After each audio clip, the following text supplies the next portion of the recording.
Never give up, never surrender. He will save us.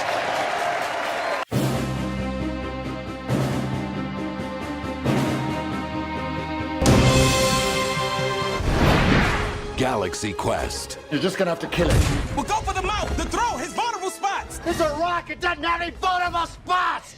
Welcome to Durbania, I'm Durbin, and this is my theological analysis for Galaxy Quest. I loved this movie when I first saw it on the big screen. And now that I'm an adult, and I've had way more time to watch so much more Star Trek, I really, truly love this movie even more. It's just such a great homage to Star Trek, and it's just so hilarious. It's so light, it's so funny, and the best thing about this movie has heart. If you have not seen Galaxy Quest, why haven't you? I think this movie is so fun, it is so hilarious, and if you're just looking for a good laugh that has heart, I think this is a good movie for you to check out. And I think one of the things that gives this movie heart is because you can identify with these characters as they're going forward. I mean, they're dealing with like real things. I mean, you have Tim Allen who plays Jason Nesmith, who plays Commander Taggart. But Jason Nesmith has put the whole of his identity in Commander Taggart. Never give up! Never surrender! Damn the resonance cannons! Full speed ahead, huh? And he continues just to, I don't know, live off those glory days rather than moving forward. So, Jason, the real person, has put the whole of his identity in Taggart, a fictional character. Not real, but now this is where his identity is. And because of this, because of the fame and all that stuff, he is so egotistical. He is absolutely full of himself, so full of himself. They got this Galaxy Quest con going on. He shows up to it an hour and a half late, doesn't even care. On top of showing up to that an hour and a half late, his fellow castmates, they're really angry at him because he booked another gig without them. You are so full of it, man. It's not a big deal. These guys put a little set in their basement. I'm there about an hour. It's nothing, Gwen.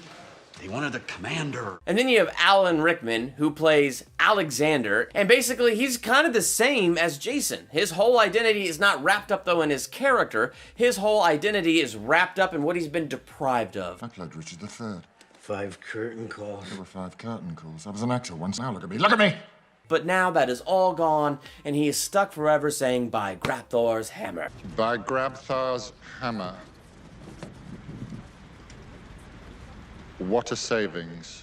So his whole identity is poor pity me and blah, blah, blah. So when you go through each of these characters, you find that they kind of got their own hang-ups and things like that going on. But now, Jason gets faced with something that is beyond himself. Jason gets faced with something that is bigger than himself. He actually meets aliens, and he doesn't even realize it at first, the Thermians, and they need help. Saris and his men are exterminating the Thermian race, and they need the help of Commander Taggart because they think Galaxy Quest is real. They don't know it's a TV show. They don't know what fiction is. They think these are historical documents, so they think this whole thing is real, and they really want the help of the crew of the Galaxy Quest. So the whole crew ends up in outer space, and now that they're in space, now that they're on an actual real version of the fake ship as part of the show, suddenly they have to take these fake characters and they have to make them real, and not just play the parts, but they finally actually have to become the parts. And for Jason, this is where the cure begins to happen in his life. The moment that he's faced with something real, the moment that he's faced with something bigger than himself, slowly he begins to take his eyes off himself. Now, throughout most of this movie, still, the fact that they call him Commander, the fact that this is all real, it continues to make his ego grow. But nonetheless, there's now at least one eye off himself and one eye on. Because the one eye off is because, oh my gosh, I'm in actual outer space. This is real. There's actually a real bad guy out there that wants to exterminate these people, and I have to do something about it. So there's the one eye that's off, but then there's still the one eye on where he is so full of himself that he's just so excited for the love and recognition that he's actually getting from all of these people. But nonetheless, hey, the cure has started, and as the cure has started, he has actually started to become a real leader. I'm convinced that he got casted in that role because there are real leadership gifts in him. And you see that when the pressure's on, when they're trying to get a beryllium sphere after they've been attacked by Saris and things are going really, really bad, he really does begin to lead the team. Yeah, he's still cocky about it, but he's beginning to lead. And he even sacrifices himself, you know, gives himself over to those little guys chanting, rock, rock, rock. But then this goes into another thing. As Jason was genuinely starting to become a leader, those real leadership skills was starting to awaken real things in other people. For instance, Fred, one of my favorite characters on the show, because he's just so hilariously detached from everything. Like, he's just not afraid of anything, it seems. He's just having a blast to him. This is almost like a TV show that he's just experiencing. Like, he's having a good old time with this. Eating his little cheese sticks as they're about to crash on a planet. Fantastic. But now Fred actually has to do something. He needs to digitize Jason back up to the ship before he gets crushed by a giant rock monster. And knowing the digitizer might kill him, he can barely take the responsibility. But now that Tech Sergeant Chen is here, he can operate it. It was designed watching his motions from the historical documents. I mean, I can't. I can supervise. But the real leadership gifts are starting to rise up in Jason. Yeah, he's sort of thinking about himself because he's about to be crushed by a giant rock monster and he wants to get off the planet. But also there's that very real part of him that now he's got to encourage Fred, because Fred is fearful, so in a way, he really does have to take an eye off himself and be like, come on, Fred, I believe in you. You can do this. And Fred, who was really fearful at this moment, who has been complacent throughout his life and stopped trying, now realizes he's got to do it. And then, of course, he sees the cute Thermian girl and he's like, yep, I can do this. And so, you know, saves Jason. So we see as real leadership skills start to wake up in a leader, then that begins to wake up the gifts, the genuine gifts that are in the rest of this crew. For me, one of the best scenes in this movie, though, is when Ceres boards the Protector with his men and he finds out that the Galaxy Quest thing is just a TV show and that TV actors are here to help the Thermians. He forces Jason to explain to Mathazar, the leader of the Thermians, as, you know, you would explain to a child, that this is all fake. And it's in that moment when Jason has to say, we've lied. We pretended.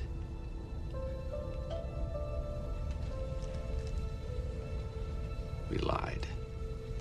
It's all fake. Just like me. But the interesting thing about that scene where Jason has to admit to Mathazar that this whole thing has been a lie, it's also the first time he's said out loud and admitted to himself that Commander Taggart is a lie.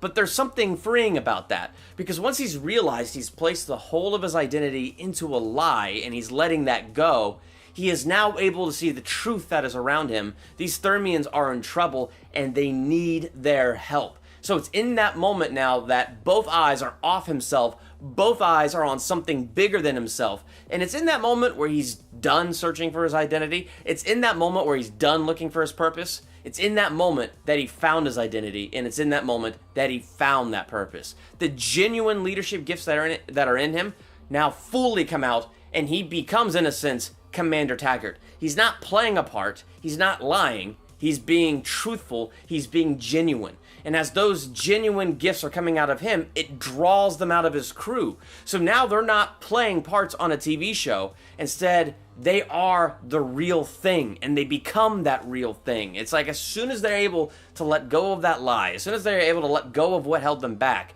they are now able to become this real thing. You know, it's so easy in life to put the whole of your identity in your job, the whole of your identity, I don't know, name it. And I've done this where I've had my identity in my career. You know what? I got laid off. That could rattle somebody to the core. I mean, it's easy to put your identity in a career, in a job, or a car, or this, or that, or whatever. It is so easy to find things that we can pour our identity and get our self-worth from. But when I got my self-worth from my career, when I got my self-worth from those things, when that stuff got shaken, it shook me to the core. But I find that when I lift my eyes up to Jesus and I put my whole identity in him, he said he's the way, the truth, and the life. And I'm here to tell you that he really is. He is the genuine article. And as I've put my faith and trust in him and lifted my eyes up to him who's far greater than me, that's where I found myself. That's where I found my identity. That's where I found my real purpose. So when you see Galaxy Quest, what types of things do you see in this movie? How long has it been since you've seen Galaxy Quest? Let me know what you think in the comments. While you're there, hit that subscribe button to become a Durbanian. Next to the subscribe button is that bell. Click that bell, that way you're notified the moment I drop new videos. Like and share this video. I'm Durbin. Thank you for checking out Durbania.